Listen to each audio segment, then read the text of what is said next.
Welcome back, college baseball fans. Back here for another episode of the College Baseball Show Weekend Preview. I'm Mark Garland, your host. I'm here with my guy, Zach Sims. How we doing, Zach?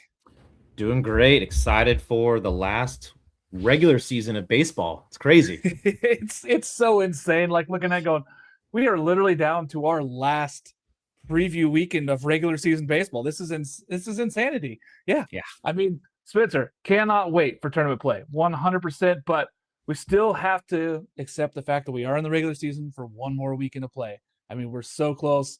Can't wait. We're going to talk about all these teams, what they need to do, what teams can do to get in. There is so much going on this week. And we'll start with the midweek madness because there wasn't a ton this week. There was some wild things that happened, but it wasn't crazy across the board. The biggest thing, like I think on like Monday for some of the Western teams was Cal Baptist beats UCSB. Tough for UCSB because one, I think that they were on the bubble of being in, even if they didn't win the Big West tournament. Now I think that they have to at least play well in the Big West tournament. What were your thoughts on this, Zach? I think that was a tough loss. Now Cal Baptist, good baseball team. No knock on them. I have them in also, but I think the UCSB this hit at home not good for them.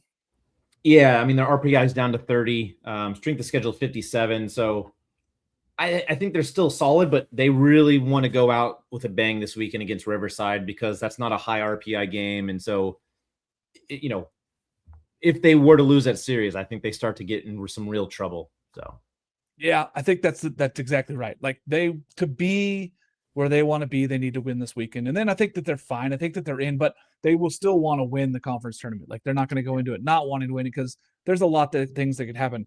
Currently in my most recent 64 field, I did have them and Cal Poly in because I think that Poly has a team that's going to make a run here in that tournament. Yeah.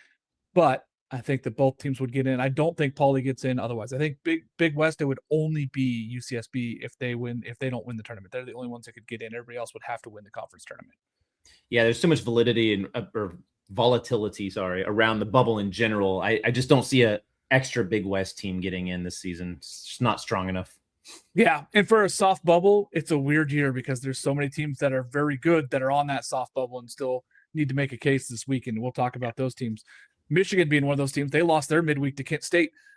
It was on the road, so it's not as bad of a hit, but like Michigan, that was all in front of them. Now they have to go take care of business this weekend. They probably have to do something in the tournament. It's insane what happened there. Like Michigan was on this hot streak. They've been playing good baseball. Them and Purdue both. And now it's like, do you look at those two teams differently? Do you go Purdue maybe ahead of Michigan? Does Michigan get in? Are they going to take 5 or 6 Big Ten teams? Like that's a hard thing to look at. This year's a little different because those two teams have such winning records and they're high in the RPI. But man, it's a hard one for me. Yeah, I think the funny thing about it is that, applause to Michigan for going out and scheduling 2 teams later in the season, Kent State and Miami of Ohio, for RPI games, and then you lose both of them. So, come on, guys. If you're going to schedule the games, you got to win them. So, but yeah, at 36, yeah, I seriously wonder what that's going to look like for them. They need to go make a run in the Big Ten tournament for sure. Yeah, I think that they got to at least win. I think they got to get to the semifinals for them because I don't think that there's a way for them to get in the top 4. Now, Purdue can get into the top 4 still. So, like, if Oregon sweeps USC or that's 2-1, Purdue could sneak in and take the 3rd or 4th seed right now. And that kind of plays a way for them that they'd have to win a game in the semifinals. But Michigan, I think, would have to get to those semifinal games right now as the way we look at it. But interesting stuff there. Tough loss for Michigan on the road. But kudos to them for playing the game. A lot of teams have been canceling these games and not playing them. So I do want to say Tracy Jackson going out and playing that game, kudos to him. And Kent State, good baseball team. I have them in also. I think that's a good baseball team. I really wish that more teams played these games late. So, but we'll talk more about that when we get into this RPI bubble stuff. A big RPI boost for one team, Mercer. Now, I think that they do win the conference now. I think they win the SoCon, but because Western Carolina kind of struggled last weekend against Wake Forest and kind of opened up the door for them. But Mercer, big win, 12-9 at Georgia Tech. This speaks volume. I mean, Mercer's a very good baseball team. I've seen them live 3 times this year. That's a good baseball team. Yeah, just power bats. I mean, I think they're number 3 or 4 in the nation in total home runs for a team. I mean, they can hit the ball. And that was a loud statement, right? Anytime you get a chance late in the season and you're a mid-major, hey, go make a splash. Like the committee's going to remember that because you have to remember some of these committee members, they're only paying attention the last couple of weeks sometimes. And so that, as unfortunate that is, sometimes you make a big splash that, hey, that might be the one thing that gets you in. So Yeah, I mean, it's good. And we talk about it on these shows, and that's kind of one of those things where a lot of these committee members are like, hey, I'm going to tune into some of these high range shows at the end of the year and kind of see where everybody else thinks these teams are at. Because Mercer's a good baseball team, and they've had some struggles in the middle of the season. They've figured it out. They've gotten really good. And then the offense has just been electric all year. We know what they can be offensively, and they're going to give somebody fits. Wake Forest at Liberty. I think I saw a comment from our guy Spencer up there earlier about this was just a brutal week for Liberty. And then a loss at home against Wake. Wake's good. Wake's playing their way closer and closer to being a host team. And they have Duke this weekend, but big win for Wake, but a tough loss for Liberty, who's on the bubble now. Bubble Fringe out. I have the Flames still in. I still think that they're gonna have to take care of business this weekend though, and really cement themselves in. Yeah, I think they've got a little bit of work to do because Missouri State is up ahead of them in front of the RPI. And they're 3 games back of Jacksonville State. I don't see Jacksonville State dropping 3 games to, even it up. So yeah, they've 37 in the RPI. They have a little bit of work to do. Sure. Yeah. And I do have Louisiana taking the series from Jacksonville State this weekend, but I don't have them taking 3. I think that Liberty got too far behind. But I still think that they're fringe in bubble right there. I really like this Liberty Flames team. Spencer, imagine Mercer at Foley. Yeah, buddy. I don't know if you have seen my prediction. I don't know if the interns got it out yet, but I have Mercer at Georgia. Foley's happening. Yeah. I think that is happening, and I think it's going to be electric. There's going to be a lot of home runs in those games at that ballpark, so I cannot wait. But that is 100% in my projections there. Auburn at Jacksonville State. This was a big win for Jacksonville State. A lot of these bubble mid-major teams did take care of business, and Jacksonville State was one of them, beating Auburn 4-1. That boosted their RPI a ton, and their lead in the conference. I got to comfortably say that Jacksonville State's in, even if they don't win the conference tournament now at this point. Yeah, the biggest knock on them is the 120 strength of schedule is brutal, but that gets them into top 30 RPI now. So, yeah, I think with 41 wins on the season, and if they were to go handle business this weekend, I like their chances for sure. Yeah, as a mid-major, there's 35 at-large bids out there, and we know for a fact, or most likely, that the bids from the SEC are down this year. Probably going to be 12, more than likely, as long as Kansas or Kentucky can win a game this weekend against Arkansas. Then it'll be 12, and then ACC's down. Big 12 might be down to 7. Like, we're looking across the board. There's going to be some freedom to these teams, and getting to the top 30, massive for Jack State. So huge for them. This next one was wild and not in a good way. Texas State 4, UTSA 19. There was some fights. It was a brawling. It was some back and forth chatter. We know it's been happening at Texas State this week. They're a bubble team. I think this puts them bubble out, as we talked off the air a little bit. I think that this is just not a good look for Texas State, who I have being a really good team next year, but I don't know. The turmoil seems real there. Yeah, I mean, you lose one of your better hitters in Dawson Park, and then the loss is the loss. They only dropped 2 RPI points. I think it's the perception, right? Yeah. I turned on the game in the second inning, and it was like, oh my gosh, what 11-1, and it just got worse, right? And and then I think that just the optics afterwards. Now that they're at 45 in the RPI, they're 31-22 overall. That's probably not going to cut it. I don't see them, unless something magical happens. I just don't see them making it in at this point. So. Yeah, I think it's going to take them winning this weekend and then getting to the final, which would mean that they'd have to beat Coastal or Southern Miss. So they'd have to get to the final there, I think, to make something happen in the Sun Belt. Like, I don't think they have to necessarily win the tournament at this point because they are close, but I think they'd have to get to the final, at least be on that final day to where the committee's like, okay, we're going to pencil them in even if they win or lose. But I think if they don't get to the final now at this point, I think that there's really a 2-bid league. Like, it feels like in the conference tournament, they need a win over Coastal, over a Southern Miss, a prominent name at this point. Like, get that taste out of the committee's mouth of, oh, I just saw you get whopped by UTSA. So that's how it feels. I 100% agree with you. It feels like they're going to have to beat one of those 2 teams. Not both of them. Both of them are hard ass for anybody. I mean, there's P4 teams that aren't going to beat both those teams in the same week, and you're going to ask a team to do that. I don't think that's the key, but I think they have to beat one of them, and I think they have to get to the final. Yeah. The other game that I want to highlight was Portland at Oregon State. The Oregon State had to win, and I said that they had to win out to have any chance. Like, I think that they're host in right now just because of the total season work. I know no Dax Whitney has hurt them a little bit. I know that that's a perception thing. But Ethan Kleinschmidt has been every bit of a Friday night ace. He has gone out there and shut teams down. He's carried no hitters into the 5th inning both the last 2 starts. He's been electric. I know people are going to say, hey, it's, sub 200 teams. Yeah, but you still got to go out there and play these teams. You still got to beat them. And that's what Oregon State's been doing. They've been taking care of business, and they're number 3 or number 2 now in total runs allowed. Like, this team can pitch, and that's what's going to set them apart. And I think that puts them in. I think they got to take care of business this weekend. 2 out of 3 should be enough to host. I don't know if they get in that top 8 seed, and we'll talk more about that, but it really feels like they're fringe out of that top 8 just because of those losses in the middle of the season. I think the losses in the middle of the season and the fact that they're only 3-4 in quad 1 games, I think that hurts. They just, as an independent, you just don't have the opportunities against those quad 1 teams. And I think that's going to hurt them when you look at the resume of the other top 8 teams and you go, they've played 16, they've played 14, they've played 10. And you're like, oh, these have a losing record. They've only played 7. That's going to hurt you. So yeah, I do have them in the top 16 though. I do think they get a host. So, and well deserving.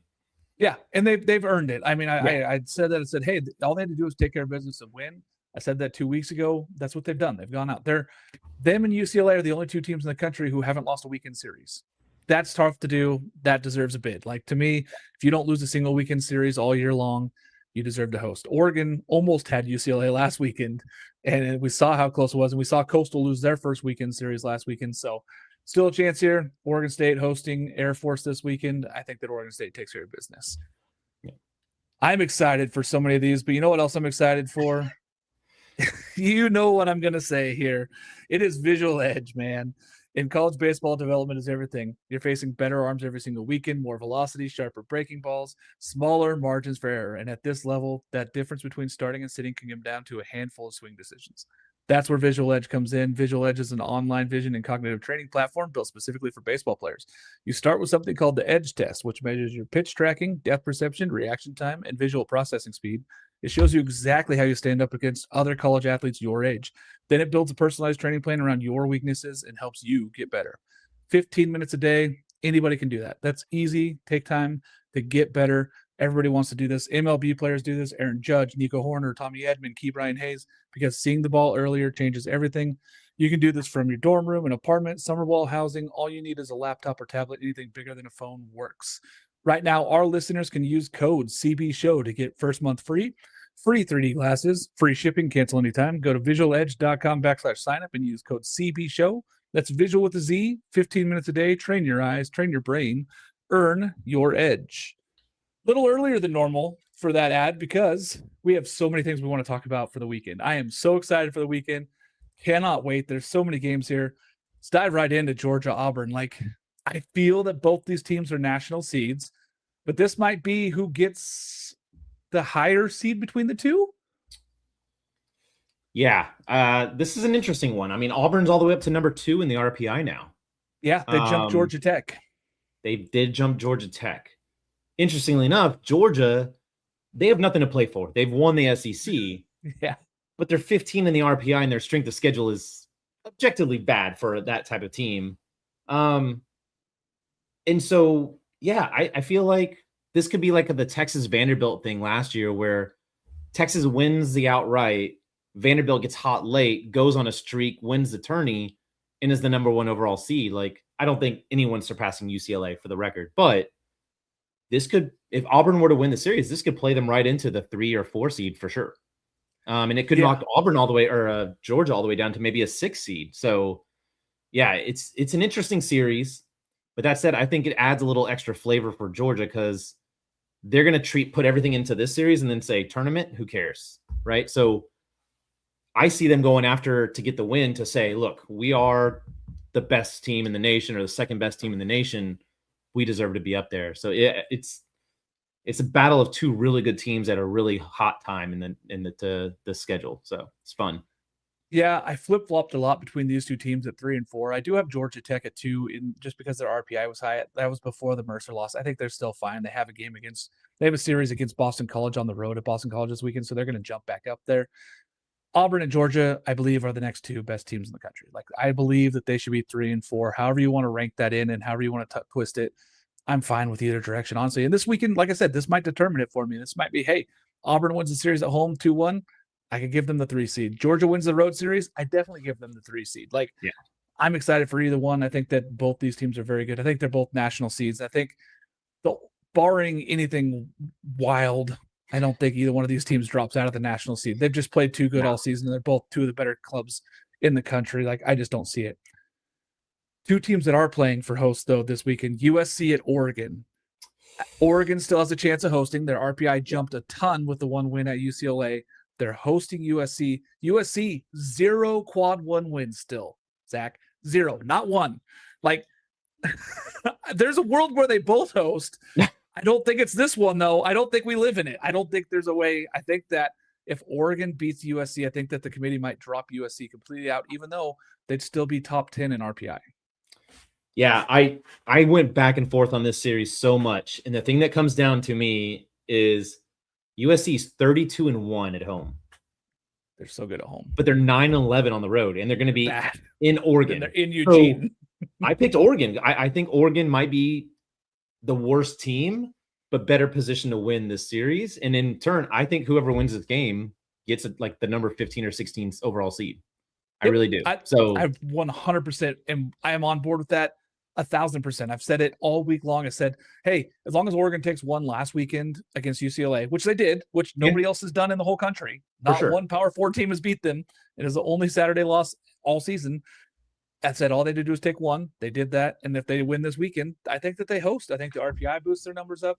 I think that you would say, hey, there's 2 hosts.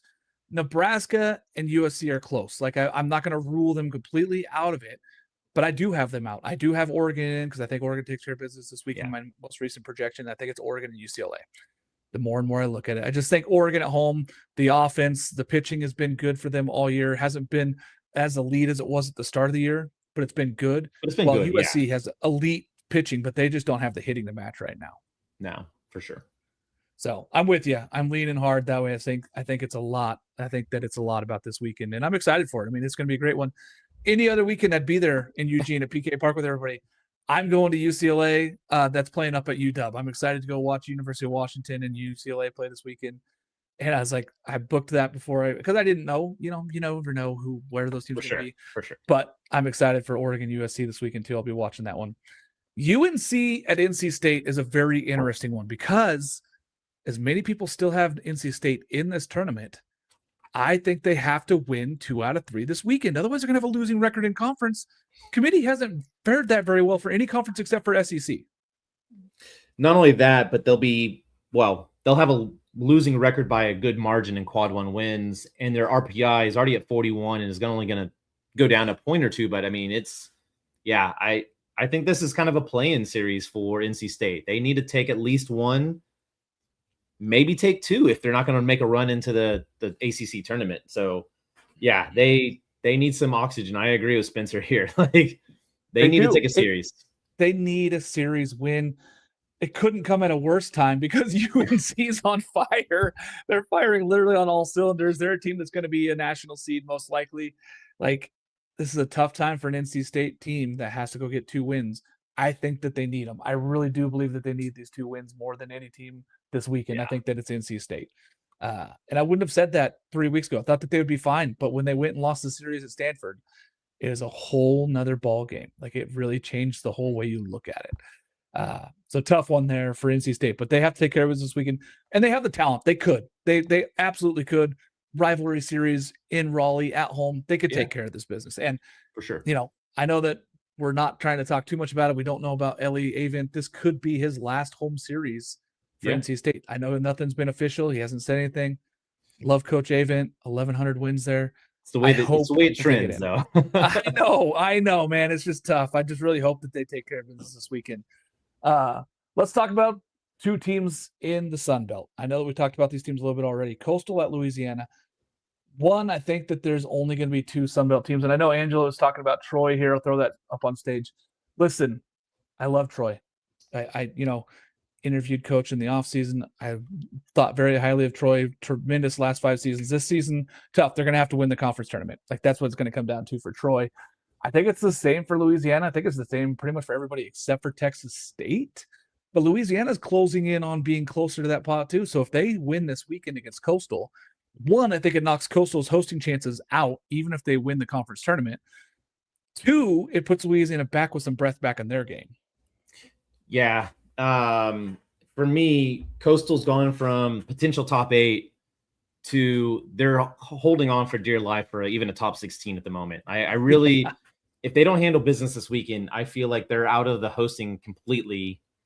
And then they're going to have to go through the Sun Belt tournament, and you've got Southern Miss, you've got App State, you got Troy. All these teams could go win that tournament. Like, it's going to be Sun Belt, Fun Belt for a reason. And that tournament's going to be probably the best one to watch, honestly, because I feel like they're so evenly matched across the board. Yeah, that it's going to be interesting down in not Ruston, that's Tech, down in Lafayette this weekend, because, let's call it a spade. Fluky hasn't exactly looked great since his return, and while Coastals continue to find ways to win, they've also found ways to lose. So it's kind of do or die time for their hosting chances. They won a lot of close 2-run ball games. They won almost all of those 2-run ball games. They have the second best record in 2-run ball games. And then you look at it now, they've got to go get these wins because they didn't look good last weekend. I personally have them out of my hosting bracket because I think that they lose this weekend. I think Louisiana is a good team. I think that they put them on the ropes. I think that Coastal is not the team that they were 4 weeks ago. I think that they've lost themselves a little bit offensively again. Yeah. And pitching wise, we know what they don't necessarily have yet, with Fluky still working his way back. Like, if he was 100% and going to be able to give you 7 innings, I'd feel a lot different about this weekend. He's probably going to go 4 or 5, and he hasn't been as sharp, which is expected. Like, I don't want to kick him while he's down right now, trying to build his way back up for the regionals, but he's not the same guy that he was when he started the season, and he's not there yet. So I like Louisiana to take care of business this weekend and really throw a wrench in all the Sun Belt. So I'm excited for it. I think it's just going to be wild. I mean, that's the word of the week, is wild, because that's what it's going to be. Mississippi State at A&M. Now, we got some news earlier. A&M is going to be without one of their key starters in the weekend rotation. He's not going to pitch at all this weekend, which is weird because A&M is still fringe being on that national seed, whereas Mississippi State is outside of that. They're probably fringe host right now. I did talk about this on the JB show. I said, hey, there's like the 3 teams in the SEC that are still in that host conversation, where it's Ole Miss, Mississippi State, and Arkansas, where they're all fairly on the outside looking in. Mississippi State needs this, and A&M kind of needed it to be a national seed. I think A&M's in as a host, but they needed this to be a national seed, and I don't know if they can get it now without that weekend. It kind of feels like whoever wins the series might get the 8th spot in the national seeding. I have it as a play-in game for the national seed. With the fact that Sadow's not pitching, game 1, it's going to be Darden. Sims is not going to pitch at all this weekend. Yeah, I feel like the tables have tipped a little bit towards Mississippi State, and they could play themselves into a top 8 national seed on the very last weekend. And A&M is, I really do hope Sims is okay, because you never want to wish injuries on anything. And the luck that they've had with pitching this season and injuries, and injuries in general. I mean, all their guys are getting hit in the face, and it's just terrible. But yeah, this will be an interesting series to watch, because it feels like 2 teams that are limping a little bit, and they've got a lot on the line. So, and they are literally back-to-back in the RPI, 10 and 11. So this is a big weekend series. One on the road for Mississippi State, who just climbed one. They just flip-flopped with Florida yesterday. If Mississippi State wins this, I think you're right. I think it puts them in that national seed conversation, because one, they'd be at 17 wins in SEC, which we always talk about. 17 wins in SEC makes you a host, and it gives you that national seed opportunity. And a top 10 RPI. Yeah. Top 10 RPI. Those are the 3 things in the formula. That's why I like Alabama. If they go get one this weekend, they're probably a national seed, because they're going to have 17 plus wins. They're a top 10 RPI, and they've taken care of business at home. Like, these are the things you look at when you're the committee.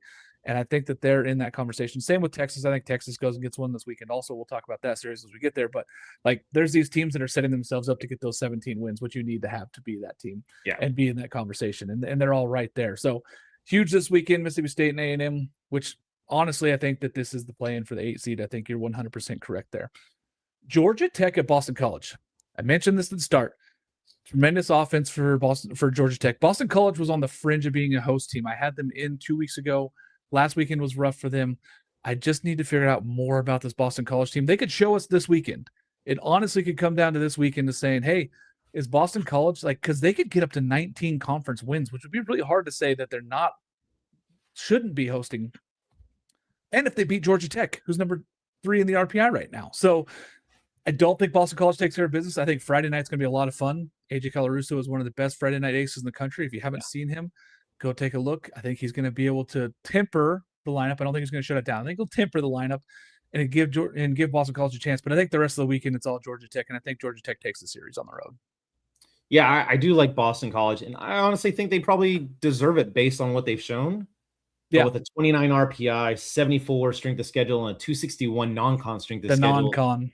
It's probably trending the wrong way, especially if they lose this weekend. I mean, if they go out and win the series, let's have a conversation, right? They probably deserve absolutely a top 16, but I don't believe that Boston College is going to go in and upset Georgia Tech, because Georgia Tech is going to be wanting to come back, especially after losing to Mercer, and be like, hey, let's get on the right foot going into the ACC tournament and onward. So, yeah, I think it's a hard sled. But again, if Boston College wins, if they sweep, for sure hosting, because that's going to bump their RPI enough to be top 20.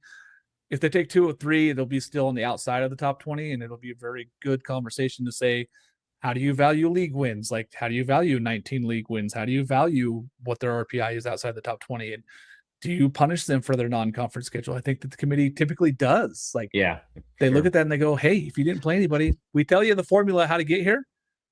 Teams like Mississippi, teams like Southern Miss did the formula. They went out and they played those hard teams. They have a hard non-conference. They've earned their way to it. That's just kind of the difference there. But Boston College, great story. I love them. I think they're going to be a tough 2 seed too. Bird Ball is back. Very excited for that. The one thing I will say is that go ahead. I had some PTSD today when D1 puts out their projection and it has Boston College and Austin, and I'm like, not another 25 inning game. Please no. We can't anyone but Boston College. I do not need to see 25 innings of bird ball. I love you, but keep bird ball somewhere on the East Coast. Oh man, it's gonna be I don't remember where I had them. I'll have to take a look again, but I did not have them at Texas. But I think that it would be it would be very committee like to do that. Be like, hey, let's make this weird. And Boston College again are going to be a good 2 seed. They're probably going to get to one of those lower seeds. So I don't think that they get all the way to Texas. I think Texas will be seeded too high since they are seeding 1 through 32 this year, or they're supposed to seed 1 through 32. I'm excited to see what they say with that and how transparent they are with those teams that are 17 through 32. But I do think that it's going to be interesting. Ole Miss at Alabama. So I said Ole Miss at the top of the show was one of those teams that's close to being a host team. They're just on the fringe out right now, whereas Alabama is definitely in. Now, Ole Miss has, they're 13th in the RPI. They've done a lot of things. They've had the hardest schedule in the SEC. It's not, no doubt, hardest schedule in the SEC, and they've won 14 games. Zach, do you think that they have to get? I think they have to get to 16 to host, though. I do. I think 16 is the number. I think they have to take 2 or 3 this weekend. I do think they have to get to 16 wins. And if they don't, I think they're going to have to put something of a run together in Hoover. Despite the RPI, and I know it sounds crazy because sometimes we say, oh, the RPI is not there. They have the RPI, but they don't have the conference wins. And it just feels like, there are other teams that the committee is going to look at and go, rank them a little bit better. Now, they've put themselves in a position. They won against A&M. If they were to beat Alabama, okay, they probably deserve to be a host. I mean, it's crazy as how many SEC teams are in there, but they put the schedule and the resume together, and you're looking at a top 8 RPI, and it probably looks that way. So, I honestly think you could see 7 or 8 host teams out of the SEC. That's how good these teams at the top end have been this year, and I think Ole Miss deserves it, but they still have to earn their way in. They still have to get there, because for me, if they don't win this weekend, then they're a 500 team if they only take 1 game. If they don't win a single game, then they're under 500. There's no chance of hosting. But if they go to get to 16 wins, I don't even think that they have to necessarily win a game at Hoover. But if they did, they're a host. So for sure. At 1 win, like you said, if they win 1 this weekend on the road at Alabama, I think that it puts it closer. But I think that then they'd have to win at least a game or 2 in Hoover to get that next spot, because 15 wins is just not there when we're talking about that seeding. Like usually it's 16. Sometimes you can get a team in with 15 wins if they do something in Hoover. Like we've seen that in the past, Tennessee. We've seen those teams do that to where 15 wins and that win gets you there. I just don't know if it's there. But if Ole Miss takes care of business this weekend, and they very well could. They have tremendous pitching. Elliott, Townsend, like these guys have shown up and been good. And they've been really good on the weekend. And they've been one of the better road teams in the SEC. Like, that's a hard thing to do, is win on the road. Ole Miss has been able to do that. They have been really good at home, but they've been okay on the road, which is hard enough to do in the SEC. So I think that Ole Miss takes care of business. I think that they get 2 or 3. Again, if Alabama takes 2 or 3, they're a national seed. Like, it's right there in front of them, national seed for Alabama. So yeah, it feels like Alabama would be at 18 wins, top 5 or 6 RPI overall. It's hard to see them not being a top 8 seed at that point. Then it kind of, the question is, well, what do you do with Alabama or Mississippi State or Texas A&M at that number 8 spot? Because like I said, I feel like that's a play-in game. And do you have 4 hosts or 5 hosts of the top 8 or SEC? Like, that's a lot. Yeah, my most recent projection had 4. I think that you could honestly see 4, because I think, like I said, Georgia and Auburn both in right now. I think that they're both in. I think Alabama's fringe in right now, and then I think it's that Mississippi State game series where you're like Mississippi State, A&M could play for that 8th, and then you're talking about 4 teams possibly being up there. So it's really close. It's really close. I think the fact is, with Kansas losing last weekend, it opened the door back up for 4 teams to get a lot, yeah. Because if Kansas had taken care of business against West Virginia last weekend, they're a top 8. They're a national seed. We close the door on the rest of the season. Now they're playing to host still, because they have to go take 2 of 3 at least from BYU. Sweep would definitely put them in the host. West Virginia is not going to get all the way to top 8. They're not. They're just not going to be a national seed. They haven't done enough the rest of the season. So that opened up that door for these teams, and I think that it's wide open right now. I don't think that an Oregon State, like we've already talked about, I don't think an Oregon State can sneak in there, even if they beat Air Force this weekend. But I guess the committee could do weirder things. But Oregon State has nothing going for them after this weekend. This is their last set of games until a region. Yeah, and we've seen in the past, when you sit, you're not even considered for those top 8 seats usually. Like, unless you're an absolute lock, you get passed over.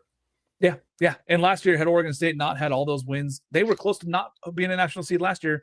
Way better resume last year than they have this year. So, like, overall, I just don't think that they get there. As much as Oregon State fans are going to hate me for saying that, I just don't think there's a way. TCU at West Virginia. TCU I have them in, bubble in. They're still in. But if they get swept by West Virginia, this doesn't look good for them. They're going to have to at least go get 1 this weekend from West Virginia. It's not easy to win in Morgantown. That's a very tough place to play. West Virginia, if they take 2 or 3, they're a host. Pencil in a region in Morgantown. Yeah, TCU's at 42 in RPI. Not enough road games. They didn't play hardly any road games. This is huge for them. Quad 1, they're 5-10, so they've played a decent number, but under 500 there. It feels like they almost need 2 to just guarantee that they're in, because you're fringe right now, and with all the other fringe teams, you're kind of wondering, well, what if someone else gets a sweep and you only get 1? Again, sometimes it's a makeup contest at the end of the season, and if someone else looks a little better, you might be sitting it out. So I do think TCU gets in. It's just not a comfortable spot for Los and the company for sure. Yeah, like what happens if Liberty or Michigan or these teams like Jacksonville State and Missouri State, what if they all sweep? Yeah, you gonna try to keep them out versus putting this TCU team if they don't win a game this weekend? I don't think so. I think that it really puts them in a bad spot. So TCU fans, go get 1. 1's fine. 1 puts you at 17 wins in the Big 12. 16 should be enough, but the RPI is just really bad. So it's going to be really interesting to see what the committee hosts on and says. These are the good things, these are the bad things. But for me, TCU needs to go get at least 1 game to feel really comfortable. Miami at Florida State. There's a world here where Florida State steals that 8th seed. They have to sweep Miami. I think that they have to sweep Miami. And I don't see that happening. I think Miami's a better baseball team right now overall. I think that they have more talent right now than Florida State, which would be wild to say, 8 weeks ago. But it's not crazy to think now because of how well Miami's been playing baseball. Do they put it together for a whole weekend? No, they've shown that. But there's spots where you see them play and they might be a top 10 team in the country. I like Miami on the road here. I think Miami has more to play for than Florida State. But Florida State playing for a national seed, they're a host team no matter what. Yeah. Miami not a host team, but a lot to play for still. Like, I guess they could host technically if they were to sweep this weekend and then do something big in the ACC tournament. Yeah, I mean, they'd have to. Yeah, it'd be such a wild combination for them to do that. Because they're at 35 in the RPI. They're so far down in the RPI. They're so far down, yeah. But this does feel like, Miami could ruin Florida State. And would you want Florida State as a regional seed paired up? And I think right now they're paired with Texas, which would be awesome for the record. But yeah, Florida State with a sweep, they could absolutely grab that number 8. You know, if everyone else doesn't look good around them, they have the ability to kind of sneak in there and snag it at the end. Yeah, I think that it's in front of them, honestly. And a sweep puts them at 20 wins in the ACC. It's really hard for me to say that a top 8 team in RPI and a 20-win team would not deserve to be a national seed. Like, be hard for me to say, hey, they don't deserve it when we're going to give one to Georgia Tech and North Carolina. So those 2 teams are most likely national seeds already, along with 4 SEC teams and UCLA. So there's one spot open, and who that last spot goes to, it's going to be anybody's guess. I mean, it's wide open. It's so open right now. Yeah. But I think that it could be Florida State. Honestly, they have it in front of them to where this is the series that says that they could be there and be that. And Miami's in the tournament, but one win would make them feel a lot more comfortable with being 35th in the RPI. Yeah. One win would boost them up into the low 30s, high 20s, and they'd be in the tournament no matter what.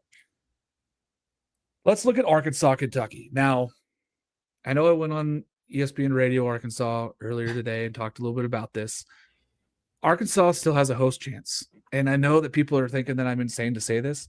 If they go sweep at Kentucky, you can pencil them in to be 14 through 16. I would have a hard time saying that an Arkansas team that is sitting there, I know right now they're at 27 in their RPI, but they would have 18 SEC wins, and they haven't played great all year. Like, they haven't been great on the whole weekend. If they go take care of business, they've been playing better baseball. The offense has been picking up. Hunter Dietz, we know that he's a Friday night ace. If they go sweep at Kentucky, 1, I think it puts Kentucky in a real bad spot to possibly be out of the tournament.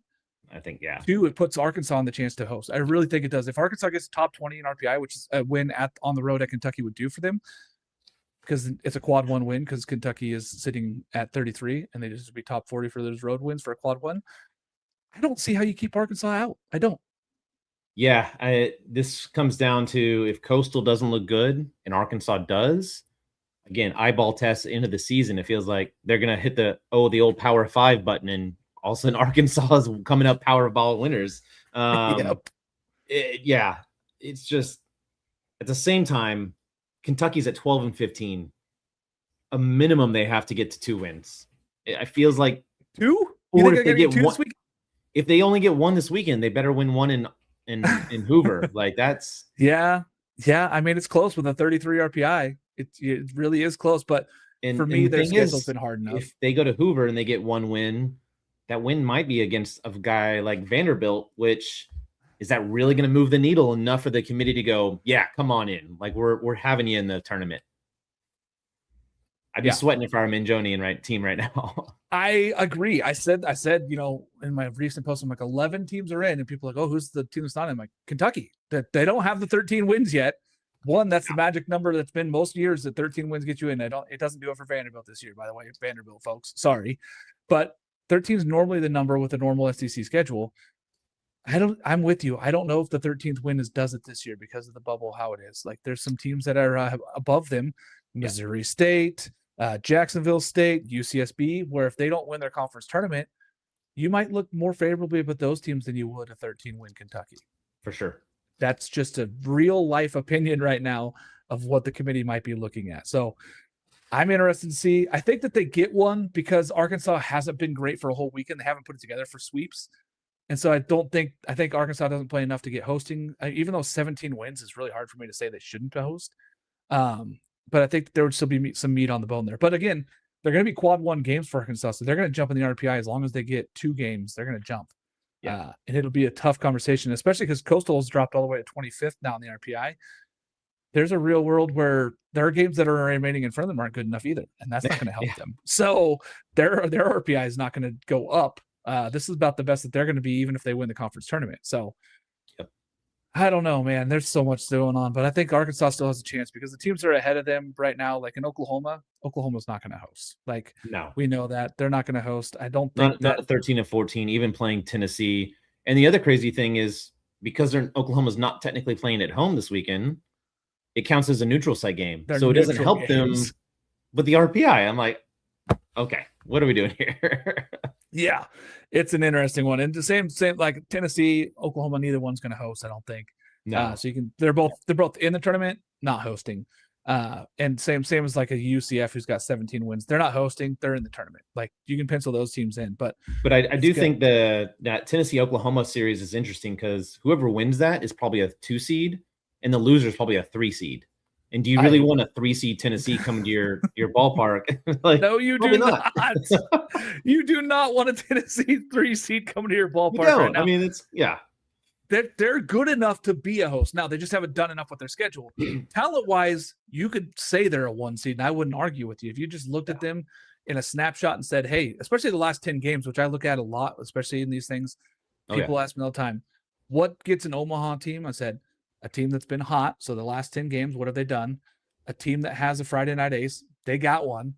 A team that's got one bullpen arm, they got that, and then a team that can hit.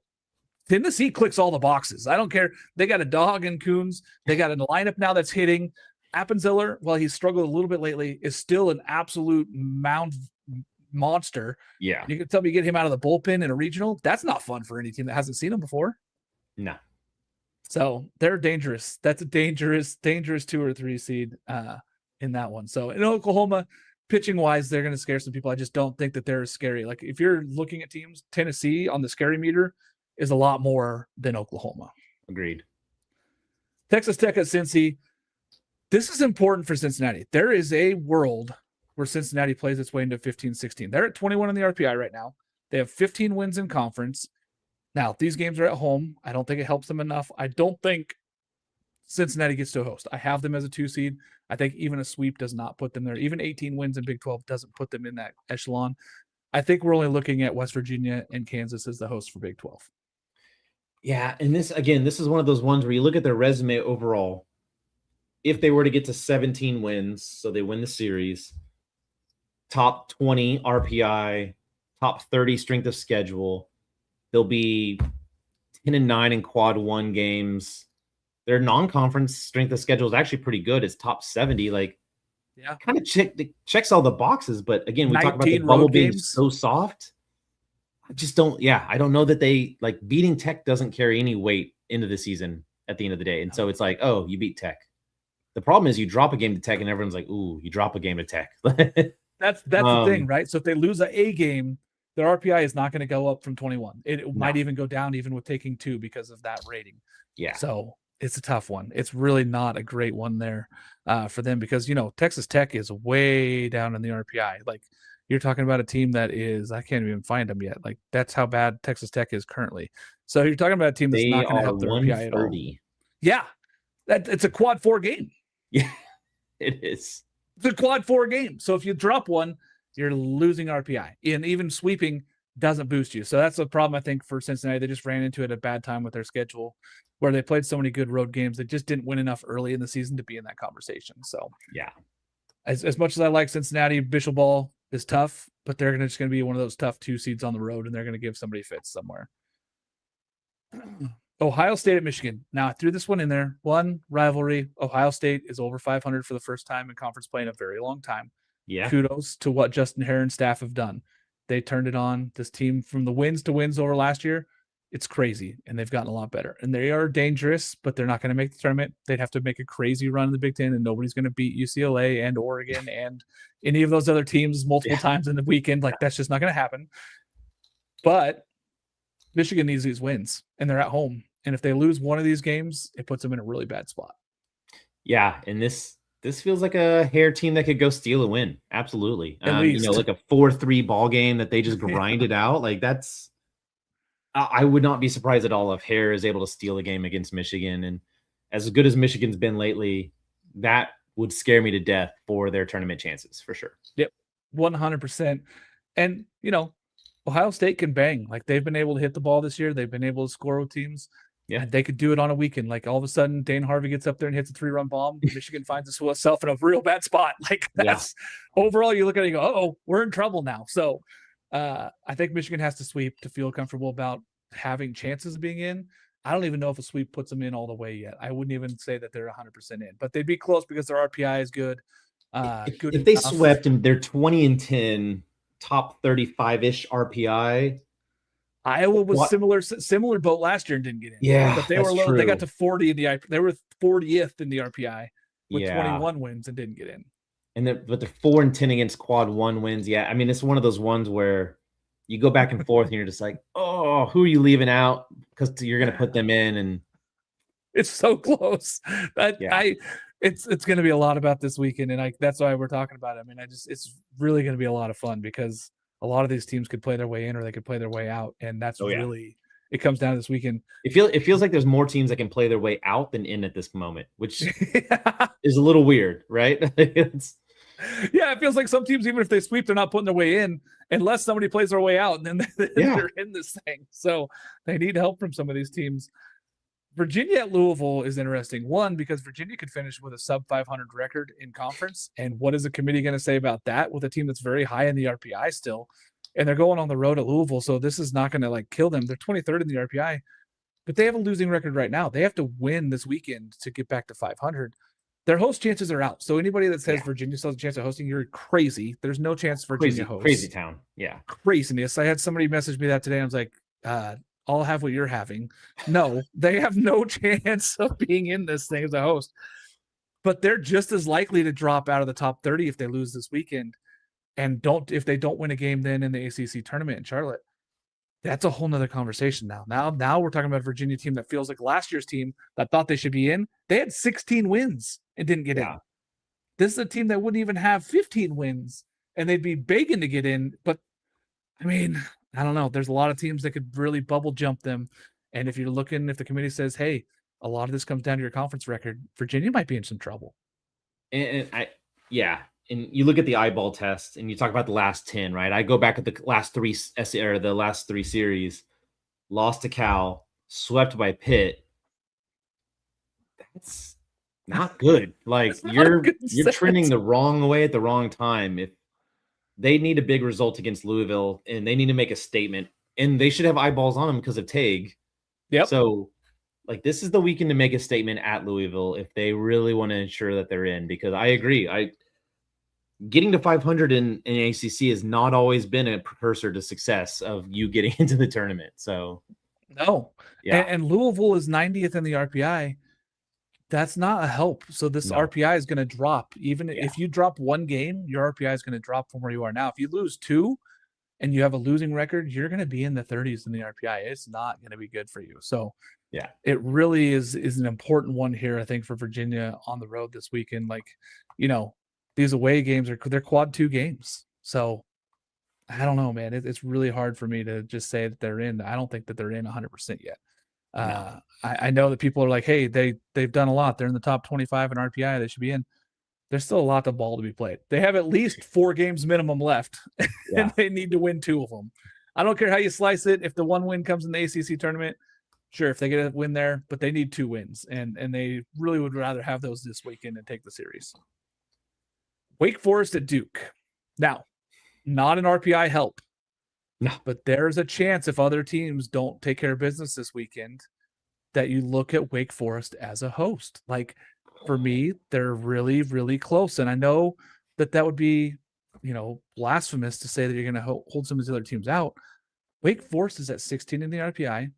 If they win this weekend, they're at least 16 wins. If they sweep, they're at 17 wins. Their RPI would hold. It wouldn't necessarily go up, but they might get to 15 or 14 in the RPI. They'd have 17 conference wins. They've had a pretty good non-conference schedule. They've had a number 71 overall in the non-conference schedule. Like, the strength of schedule overall for Wake Forest would be 8th. Like, they'd be at least top 10 even after the Duke series. It's hard for me to say that they don't deserve at least a shot at it if they sweep. 7-14 against quad 1 teams. The fact that they're sitting at 14, it feels like they probably need a sweep in order to have a chance. Yep. Yeah. If they only win the series, you better make some noise in Raleigh or wherever they're having an ACC tournament this season. Charlotte, there you go. Yeah. At 14 and 13, it feels like it's a little bit of fool's gold, and they need to sweep Duke this weekend. Yeah, and they've had some tough series where you watch this team, and you're like, man, they're not good. But then they had series like against Florida State where you're like, they're really good. They matched them step for step, and they lost all 3 games. And you're like, I don't understand this team. This is another one of those where they've been trending up, though. They've been playing better ball lately, and that's what you want to see from these teams, especially when it comes to hosting. The committee likes these teams that are playing well over the last 10. Yeah. West Virginia, Wake Forest is playing well over the last and 10. they're on an 8-game win streak. So they go sweep, and all of a sudden 11-game win streak, having swept Louisville, having swept Western Carolina, who is as a contender in their borderline conference, tournament team, 100%. Beat Liberty, who's a borderline tournament team, App State, who's done okay, and they're in the Sun Belt. Like, yeah, you start, okay, well, yeah, maybe they should be up in there. So, yeah, but I do think it takes a sweep this weekend. Yeah, it just because of where Duke sits right now, too. Like, if you drop a game, and by no means is Duke an easy game. This is not an easy series on the road at Duke. Like, no knock. This is not an easy series, but they do need to go get these games. I think a sweep puts them in that conversation where it'd be really hard to hold them out at that point and say that they're not one of the top 16. Arizona and Oklahoma State. Interesting here because Oklahoma State has been probably the hottest team in the last 2 months for the Big 12. Like Kansas was until last weekend. I could have argued that Kansas was still ahead of them. Oklahoma State has jumped from 56th in the RPI 3 weeks ago all the way up to 24th. They're 16-11. Ever since that series loss at home against Kansas, they have been on fire. And they even look good in that Kansas series. They just happened to drop 2. Oklahoma State, 24th in the RPI. They have 16 wins. If they sweep this weekend and get to 19 wins in conference, the problem is Arizona's not helping them. That doesn't help them at home. Like, 189. Yeah, it's a quad 4 game. It's a quad 4 series. They can't afford to drop one. No. Yeah. Again, this is another one of those teams where you look at the eye test and you're like, yeah, they're on the rise. They're getting hot at the right time. They're pitching well. Despite the early season injuries, they're hitting really well. I just don't know that beating or sweeping Arizona does anything to move the needle. They're going to look at him and go, okay, cool. But it would be, if they were to sweep, they'd be 11-2 over their last 13. That says a lot. Like, yeah. At any other series, any other season, beating Arizona at home would be a big deal. Yeah. It means literally nothing for them. They have to win them. Yeah, for sure. Yeah. I think that they're in the tournament now just because of how they played. I think that they're in, solidly in. But to have a host, they have to sweep. And then I think they're actually going to have to do something in the Big 12 tournament too because of this RPI hit. It's not going to be good for them. And I think the perception, and it's unfair to them and unjust, but I think the fact that Kansas, them getting swept by West Virginia, I think has muddled the perception of the Big 12 in general. Yeah. And so it feels like not only do they need to sweep, they need to make some noise in the tournament and probably get some help elsewhere to have a chance at hosting. But I do agree from a resume and eyeball test. Yeah, they absolutely deserve a spot. Yeah, and I think that's kind of where we sit just on Cincinnati. It's the same. Like both these teams are kind of sitting in that same boat where, any other year, maybe they'd be in that conversation. This year just doesn't have enough. It's not going to move the needle enough late in the season here. Now, if either one of those two teams win the Big 12 tournament, different conversation because of where their RPI would be at that point. But I still think that it's just Kansas and West Virginia that we have hosting for the Big 12 this year. Florida at LSU. I threw this game on here because Florida is fringe host still. I think that they're fringe in.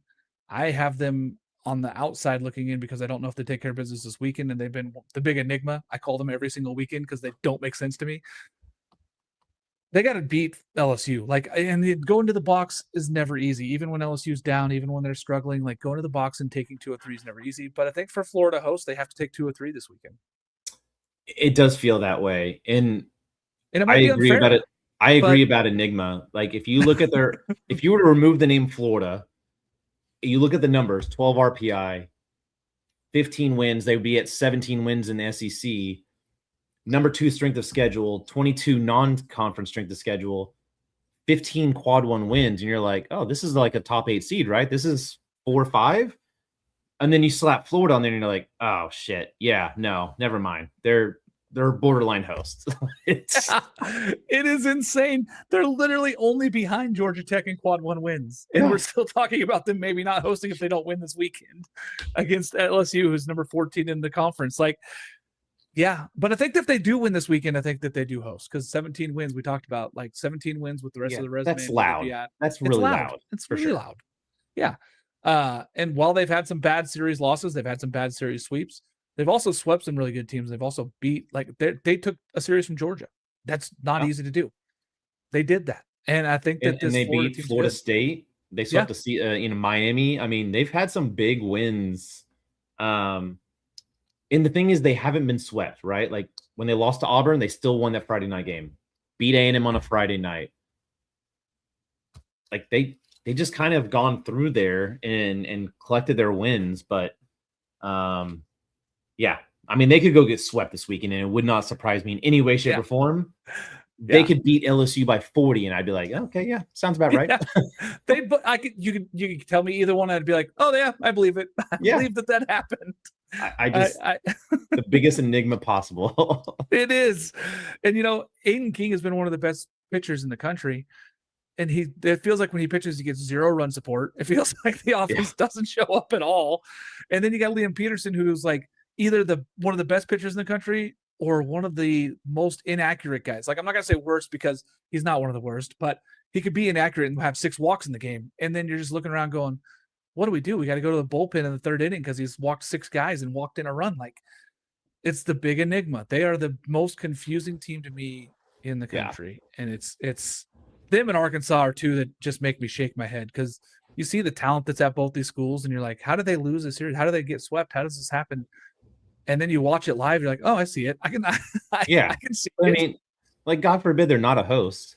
They go in as a 2 seed. You get Peterson game 1, some, schmuck 3 seed. And then all of a sudden, oh, hey, Aiden King, how's he doing? Like, and all of a sudden they're just sweeping through another regional. I mean, you don't want to see that.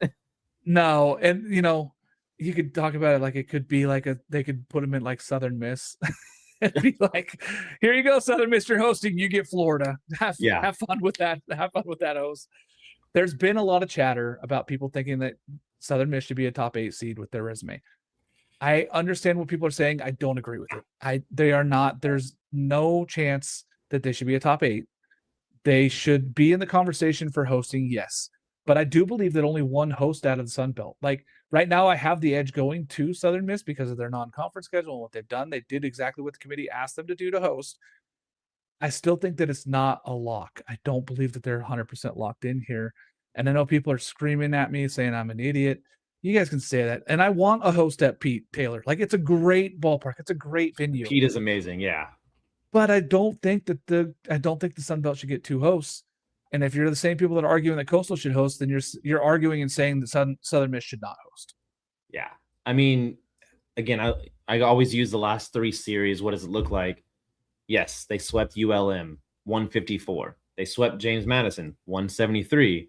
They're probably going to sweep Georgia Southern 209. Like, they're just the worst, progressively worse teams. You don't get rewarded for that. And there's nothing you can do. You're in the Sun Belt, and you're going to face teams like that at the bottom. At the same time, when you've got A&M and Mississippi State playing, and they're, RPIs, you've got teams like Florida State playing a big name in Miami. You're kind of up against the propaganda machine of the big cogs, right? Like, it's unfair, but it is what it is. And we've seen what the committee does time and time again. And Georgia's RPI says they're 15th, but they're going to be a national seed. So you can them in a top. So it's like teams are jumping you left and right, and you're already 9th in the RPI, and you're expected to stay above A&M and Mississippi State, both of those teams? No, ain't happening. Now, do I think that they should be somewhere in that 9 to 12 conversation? Sure. Oh, absolutely. 100%. Sure. Throw them in at that 9 to 12 conversation. They're going to host a regional. Do I think that Coastal could get in there? I think that it would take Southern Miss to drop and be bad, but I just don't think Coastal gets way back in there unless they sweep this weekend and take care of business the whole way through the Sun Belt. But even then, I don't think it's enough for me to put Coastal back in that hosting conversation. Not at 25, and Southern Miss has more quad 1 wins and a better non-conference strength of schedule. And I mean, they beat them in every single metric. I don't see how you leapfrog them unless something goes drastically wrong and something goes drastically right on the other side. So yeah, I mean, Southern Miss, great resume. They're 21-9 in quad 1, quad 2 games. Yeah, that's what you have to do to host. They've done the things. They've played the road games. They have a winning record on the road. Like, that's the things you ask to do. Whereas Coastal doesn't have that resume. Like, they're 13-9 in quad 1, quad 2 games. That's not good enough to be a host to me. And they've lost 6 quad 3 games. Yeah, and that hurts, right? Like, if you want to be a mid-major, you basically have to be perfect. As shitty as it sounds, you have to be perfect in those quad 3 games because those are the ones that it's fringy enough in your RPI to really shove you towards the front. Yeah, and that's why Oregon State's on that bubble too, because they're 41-11, but they they only have 12-7 in quad 1, quad 2. Now it's a winning record, and it's a much better winning record. And I think that's what keeps them like above a Coastal. But they also have 3 quad 4 losses. They also have 18 games in the quad 3, and they have 1 loss there. Like, there's reasons why you could argue Oregon State out, but I think that right now, if you looked at it compared, they're ahead of Coastal and they stay ahead of Coastal no matter what, as long as they don't lose this weekend. If Oregon State lost this weekend, then you could take them out of hosting, and I'd have no argument there. Like, I'd be understanding of that. But if Oregon State wins this weekend, it has 43 wins overall. They're in the 40-win club. They've done what everybody's asked them to do as an independent. It'd be hard for me to say that they don't deserve in. So Kansas at BYU, we talked about this a little bit. Kansas wins this weekend, they're a host. If they lose, they're not a host. It's that simple. Like, I wouldn't have said that 2 weeks ago, but the sweep, if they had won 1 game at West Virginia, it wouldn't even matter what they did this weekend, but they lost. Yeah. So that's the crappy part, right? Because if they had just won 1 game against West Virginia, this weekend wouldn't even matter because they'd be at 21 wins already. Now they go out and they sweep BYU. They're a host team. They'd have 23 wins in conference, one of the hottest teams over the last 2 months. Like, give it to them. And then, of course, we talked about Oregon State at home.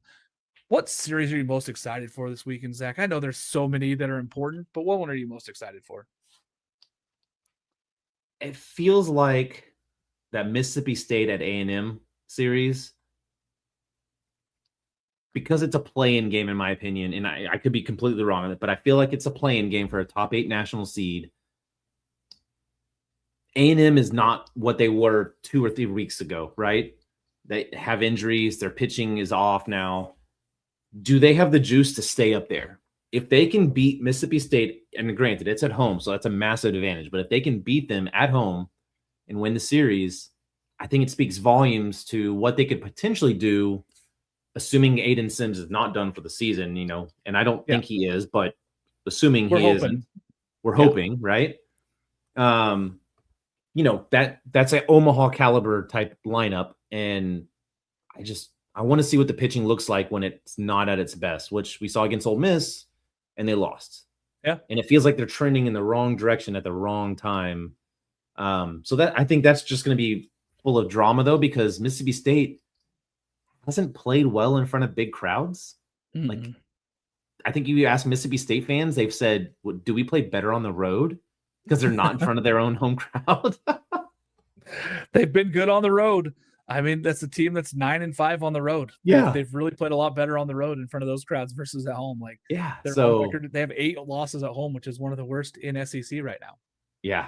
But to me, again, like, when you're playing for a top 8 national seed, there's a lot to lose there. There's a lot at stake. And it just feels like that could be a really pivotal week in College Station.